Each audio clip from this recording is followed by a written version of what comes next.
রিঙ্কি কিচেনে সবাইকে অনেক অনেক স্বাগতম। আজকে আমি তৈরি করে দেখাবো ডিমের চপ। ইফতারের জন্য একদম চট জলদি কিছু বানাতে মন চাইলে এই ডিমের চপটা তৈরি করে নিতে পারেন। তাহলে চলুন দেখে নেওয়া যাক কীভাবে আমি তৈরি করছি। তো প্রথমেই আমি ব্যাটারটা তৈরি করে নেব। আর আমি এখানে ডিম নিয়েছি। ডিমটা দেখুন, ডিমটা আমি একটা ডিমকে 4 পিস করে নিয়েছি, এরকম সরু সরু পিস করে নিয়েছি। তো এবার আমি ব্যাটারটা তৈরি করে নেব। তো একটা জায়গা নিয়ে নিয়েছি, জায়গার মধ্যে বেসন নিয়ে নেব। এখানে আমি যতটা প্রয়োজন বেসন ততটাই নিয়ে নিচ্ছি। বেসন নিয়ে নিলাম। এবার আমি এখানে কিছু মশলা দিয়ে দেবো, যেমন দিয়ে দেবো ধনেপাতা, আদা রসুন বাটা, পেঁয়াজ কুচোনো, কাঁচা লঙ্কা কুচোনো, আর দিয়ে দেব হলুদের গুঁড়ো সামান্য, লঙ্কার গুঁড়ো, নুন দিয়ে দেব, আর দিয়ে দেব চাট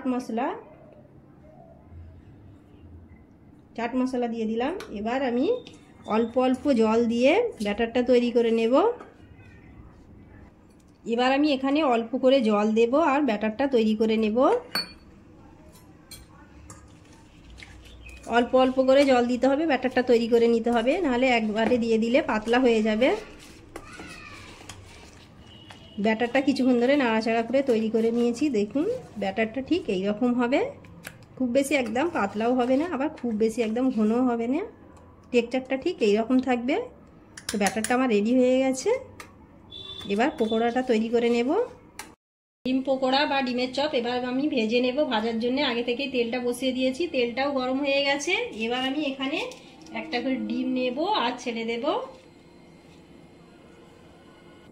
এবার আমি একটা করে ডিম নিয়ে ব্যাটারের মধ্যে ডুবিয়ে এবার আমি তেলের মধ্যে ছেড়ে দেব।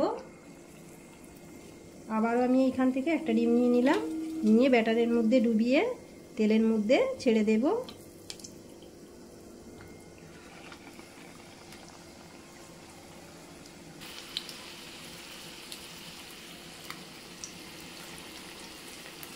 কিছুটা আমি ডিম পকোড়া ভেজে নিচ্ছি। তো এবার আমি একটু উল্টে নেব। এবার আমি উল্টে পাল্টে নেব। দেখুন একদিকে কালার চলে এসেছে। উল্টে পাল্টে দু পিঠই ভালো করে ভেজে নিতে হবে।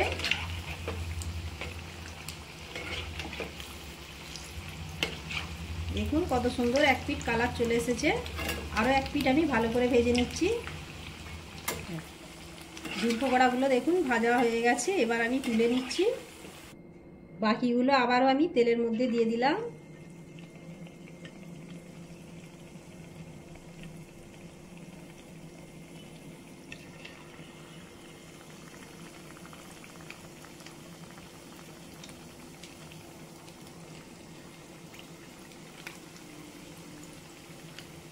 এবার আমি একইভাবে উল্টে পাল্টে ভালো করে ভেজে নেব।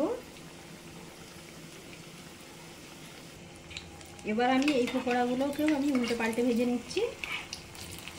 দেখুন এক পিঠ হয়ে গেছে। আবারও এক পিঠ আমি ভালো করে ভেজে নেব। এই পকোড়াগুলো একইভাবে ভেজে নিয়েছি। এবার আমি তুলে নিচ্ছি। দারুণ স্বাদের ডিম পকোড়া বা ডিমের চপ একদম রেডি, পরিবেশন করে দিয়েছি। আপনাদেরকে ভেঙে দেখাচ্ছি কেমন দেখতে হয়েছে। দেখুন ভিতরটা কত সুন্দর দেখতে। দেখুন খেতেও অসাধারণ হয়। আপনারা এইভাবে বাড়িতে তৈরি করে দেখতে পারেন। আশা করছি ভালো লাগবে। ভালো লাগলে অবশ্যই লাইক শেয়ার সাবস্ক্রাইব করে দেবেন। আজকের মতো এই পর্যন্ত, আবার দেখা হবে পরবর্তী ভিডিও নিয়ে।